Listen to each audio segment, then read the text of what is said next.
Hello everyone and welcome back to my YouTube channel. This is an ongoing series on RAG where we're learning to build and optimize RAG workflows with LangGraph. One thing to highlight is that although I say LangGraph, I do spend a good amount of time explaining the theory behind the working of each technique or each workflow. So it's worth at least understanding that even if the actual framework or tool that you're using is not LangGraph, right? Because these techniques can be universally adapted and applied to any specific framework. Now, there are already some videos in the series, so I would encourage you to check them out first, because with each video we gradually build upon that knowledge. So in some cases it can be just a bit of an extension of the previous one. So it'll just be easier for you to understand if you have followed the previous videos.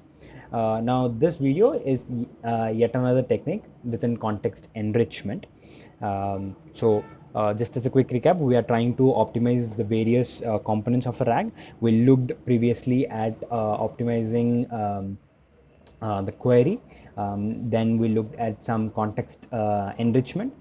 This will probably be the last video within context enrichment, unless I decide to explore a different way. Yeah. So yeah, I think that's about it. Let's quickly jump into today's topic, and that's called as contextual compression. Now, I want to quickly recap the previous video because this will be an extension of that. In the previous one, we looked at something called a semantic chunking. In essence, how this works is this chunks your entire document based on the underlying meaning, right? By default, if we were to go for a fixed token size or overlap, it's quite possible that, or more often than not, we end up chunking mid sentence, mid word, and some of the information is just lost in the next chunk, right, which might not get retrieved at all, right? So a better way to chunk is by looking at the underlying semantic meaning. So this will look at each sentence and compare the similarity, or like the cosine similarity between the two sentences. If there is a significant difference between the two, then it applies a break or like a chunk and decides to break and create a chunk there, right? So we have let's say your document, right, and we have created some chunks. It can be your fixed chunk size, or it can be your semantics chunking. Now a new issue, or like uh, an obvious issue with this, is that when you pass in your user query, maybe you're looking for a certain element within the document, right? Let's say for this user query, the most appropriate document is this one, right? This one. Now within this, let's say the useful piece of information is just this, right? And this whole other piece of text is noise to me, in essence, right? Only this information is useful for to answer my question. And similarly, let's say maybe there's another document and only the first few lines are useful for my context. Now, LLMs are powerful even if you give them the whole context, but it is these tiny optimizations that we make will help us optimize our RAG workflows, right? So it is a better approach to actually, you know,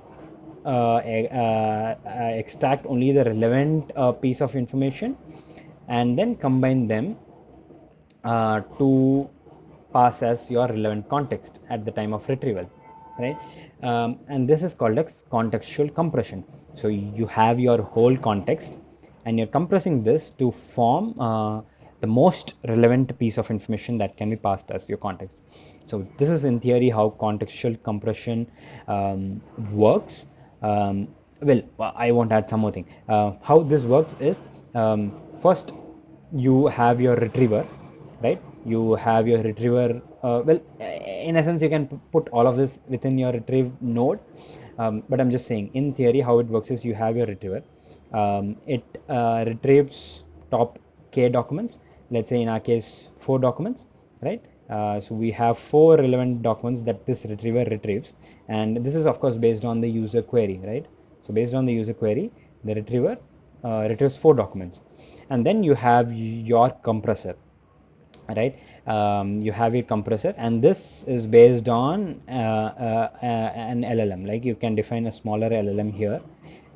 It will compress, like take all these four documents, and it is going to compress them, right?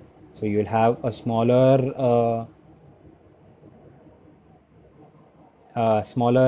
chunk, right? So your token input tokens is also going to drastically reduce, and not only that, but then your LLM is also your at the time of generation, right? Your the relevant context is going to be very small, so without any noise it can look for the right piece of information.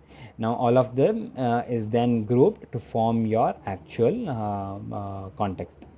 So this is going to be your actual context, right? So this is how in theory your contextual compression works. Now you can try and implement this on your own, but LangGraph provides sort of library and function themselves. So this entire retrieval and context compression, this entire thing can be implemented using a single function, right? And that's what we'll see next, and we'll look at the code. So initially you have your importing of the variables, and then in this case I'm just using the rag embeddings that we created initially. So this was created, I think, with the chunk size of 1000 and overlap of 200. We could also go for rag semantic, embedding semantic, and so on, but I'm just sticking to the raw embeddings simply to show that a huge chunk size of 1000 can be compressed to look at only the right piece of information, right? Yeah, and then you have your compression retriever step. So like I said, you define your base retriever first. This is same as what we do in the previous steps. We don't necessarily have all of this in a previous step. We just define a retriever and use it in your retrieval step. But in this case, after retrieval, we want to also compress them. So you define a LLM for your compression. Here we can use a smaller model like GPT-4o mini, and then you call this compressor using something called as LLM chain extractor. And if you know LangChain basics, this is a runnable sequence. For now, just understand that this is going to compare your user query with the retrieved piece of information to look for the actual context. When we move to Langsmith to look at how this entire example ran, I'll show you the individual steps of this runnable sequence. But like I said, for now, just understand that this compresses your retrieved document. And finally, we use this function called the contextual compression retriever. So what this basically does is combines your base retriever and your compressor. So you have your base compressor and your base retriever, and so instead of using the base retriever, we'll use the compression retriever moving forward.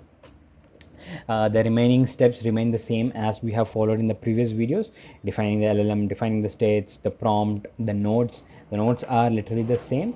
We have the retrieval step, augmented step, and your generation step. In this case, after retrieval, like within this retrieval, we have the context which is sort of compressed, right, and which is then passed on to generate the answer. And then here, for the docs, we'll use the compression retriever that we defined here, right? Yeah, and the remaining steps remains the same. Like I said, this is a linear workflow. Let's now quickly test this out with an example. So the question I've asked here is, what are the steps involved in training a language model? And like we have been doing in the previous videos, the main idea is not to check the answer, because like I said, LM can be powerful enough to just work effectively as a basic RAG itself, where we literally pass on the whole context and not optimize any of them. But it's important for us to know these individual techniques so it can be applied for specific use cases when hit the wall. So in this case, I think I'm happy with the answer. Not really the concern here. Let's now go to LangSmith and see how this worked internally. What we're mainly focused on is this particular step, where it is retrieving and also compressing, right? Is this the question? Yeah. So um, we'll go step by step. I know and there are like a lot that's happening here. So we have a three nodes: retrieve, augment, generate. Now within retrieve, let me see.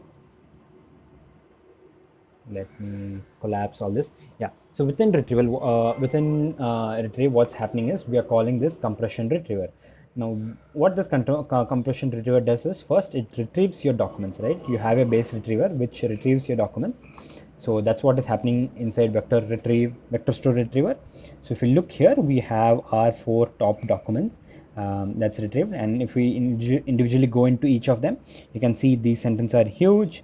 And of course, since we didn't use semantic chunking, it sort of abruptly breaks in between. We can look at one more example again. If you can see again, the we have used fixed chunk size here, so it's just broken off without relevant context. Like what I mean to say is, it is just um, chunks the entire sort of paragraph, or sub paragraphs and so on. Now, after the retrieval is done, we use the compressor to compress each of them. And how does the compressor work? It uses something called as the lang chain or LLM chain extractor. So if you go into, so these are the four sequences, since we have four documents. Each document, how it works individually is it has its own prompt template. Now, what is the template here? It says, hey, given the following question and context, extract any part of the context as is that is relevant to the question, relevant to answer the question. If none of the context is relevant, return no output. Remember, do not edit the extracted parts of the context. So this is the context, this is the question. So this is the same user question that we passed in as the input. So that is passed on to this LLM. Along with that, the retrieved document is also passed, right? Now let's look at the output. Yeah, so this is just the prompt template, right? And then we defined our LLM. Remember here, we defined our LLM. Where was that? We defined our compressor LLM. So that's what is happening here. And if you look at the output from this, yeah, you'll see that this is. Did it just paste the whole thing? Yeah, okay, yeah. So what it does is, it sort of trimmed from here. Our user question was, what are the steps involved in training a language model? So if you see, maybe this piece of information is not quite important. These are the important ones, so it just kept this. Ideally, yeah, I mean, this sentence was broken in this way. It does have information about the first step and so on, so it has kept it as is. This is more of a chunking issue. But what I'm trying to say here is, from our original chunk, it has reduced it and like compressed it to a more appropriate or no effective context. And then you have your no output parser. What this basically does is, sometimes maybe this retrieved document has a similarity score, but even then this does not have information to answer the user query, right? It in a way acts like a validation step. So if there was no output from this particular step, the no output parser will modify it to a null, right? So that the downstream tasks are not implemented. The same thing happens with your other runnable sequence. Maybe let's just look at another example. Same thing happens with prompt template. You have your default text that comes from your LLM chain extractor, and then you passed in the relevant context. I don't think compression is required in this step, because the information is already yeah, LLM architecture, pre-training, fine-tuning, the three main stages. Okay, it did remove some of the excess information like this figure 1.9. Now this is surprising. If The context is as is, it is not ideally supposed to edit. Um, but yeah, I mean, it did edit out the unnecessary parts, but not sure if it has actually followed the instructions, right? Maybe let's look at another example where the input was quite dense. Yeah, I think this one we have a long information here. Yeah, I think it has just stuck to this, like highlighting the main ones instead of discussing about some of the information that was just an overlap or like noise. Again, I'm just quite concerned it is modifying the actual answers. um, yeah, I think because our question just said what are the stages, um, steps involved. I don't know. Maybe I don't have an answer to this, to be honest. But yeah, I think we have understood the core idea of how this works, right? Uh, this, in essence, is how your contextual compression works. Um, the idea is to only pass in the relevant piece of information even within your extracted context. I think this something like this can be very powerful when you combine it with something like semantic chunking. So semantic chunking chunks for the exact meaning. Now, within this exact meaning, you are next looking for the exact context. So I think combining these two will be super powerful. Yeah, that's it for the video, I guess. I hope it was useful. This will probably be the last video in the context enrichment topic. Now, if you know from our components, we looked at query optimization, we looked at the chunking optimization. Next, we'll probably look at some retrieval strategies, right? I think in a way, all your query optimization, chunk optimization leads up to your retrieval. Finally, we just want good retrieval, right? So maybe we look at some steps or some strategies that can be applied specifically to retrieval step. But that's for the next video. I hope this was useful. Drop a like, and I mean, hit the like button, and drop a comment if you have any questions. I'm active on LinkedIn, so I'm happy to so feel free to reach out there. I'm happy to help with any questions that you might have. Thank you.